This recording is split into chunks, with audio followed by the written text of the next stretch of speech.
इब्राहिम भाई, अलीगढ़ में वक्फ की कितनी प्रॉपर्टी होगी और इसकी क्या कीमत होगी?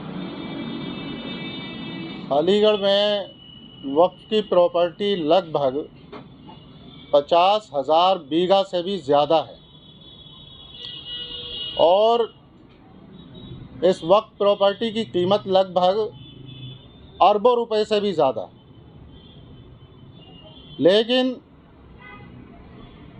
भूमाफिया वक्फ प्रॉपर्टी के फर्जी दस्तावेज़ तैयार कर कर के वक्फ प्रॉपर्टी को हानि पहुंचा रहे हैं।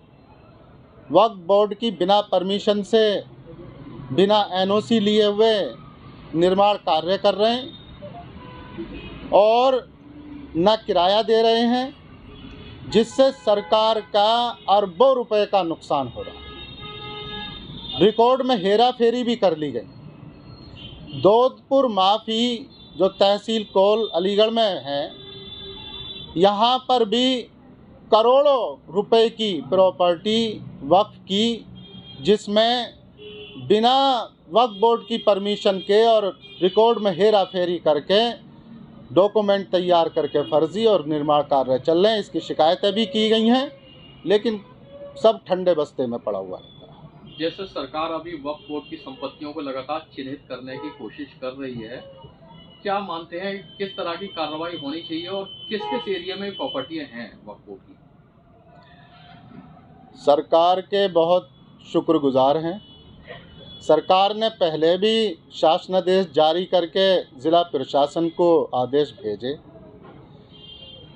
लेकिन कहीं ना कहीं कमी वक्फ बोर्ड की भी इसमें बड़ी लापरवाही सामने आई है। जहां तक अंदर तक हमने चीज़ों को देखा है, और अलीगढ़ में प्रॉपर्टीज़ शहर में भी हैं और जो अलीगढ़ के गांव हैं वहां पर भी हज़ारों बीघा ज़मीनें वक्फ की हैं, जहां माफियाओं ने अवैध कब्ज़े कर लिए हैं और उनके अवैध तरीके से नामांतरण भी करा लिए हैं और दस्तावेज़ फर्जी बना के अपनी निजी संपत्तियां भी उन्होंने कर ली हैं, बाला ही बाला।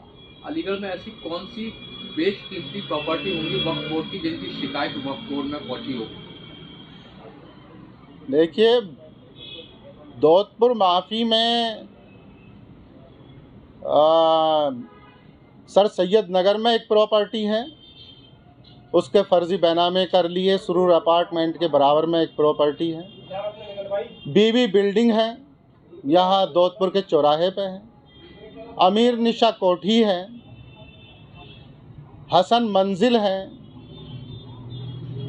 और इसके अलग बहुत सारे फ्लैट तैयार किए जा रहे हैं जो बिल्डरों ने और माफियाओं ने आपस में साज करके फर्जी दस्तावेज़ तैयार कर कर के बिना वक्फ बोर्ड की परमिशन से, और वो यानी कि उन्होंने तो वो डॉक्यूमेंट अपने निजी मालिकाना हैसियत के तैयार कर रखे हैं और इनकी शिकायतें भी की जाती हैं, लेकिन सब मामला ठंडे बस्ते में चला जाता, कोई कार्रवाई होती नहीं। क्या मानते हैं कि अलीगढ़ के बिल्डर या माफिया इतने ताकतवर हैं कि कार्रवाई नहीं होने देते?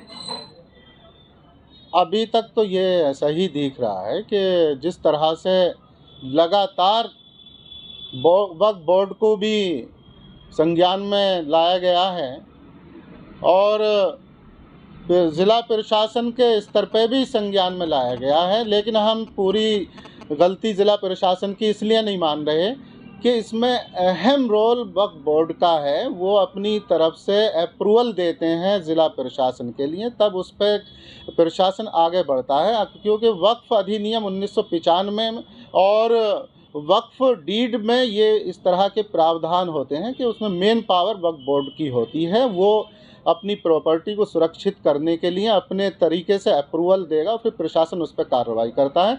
तो यहाँ सबसे बड़ी लापरवाही वक्फ बोर्ड की सामने आ रही है। ज़िला प्रशासन भी बहुत हद तक सही चल रहा है। वक्फ बोर्ड की जो भी संपत्ति है वो सरकार के पास जाती है, बोर्ड के पास जाती है, तो उनका इस्तेमाल किधर हो सकता है? देखिए, इसके दो तरह के बहुत बड़े फ़ायदे हैं।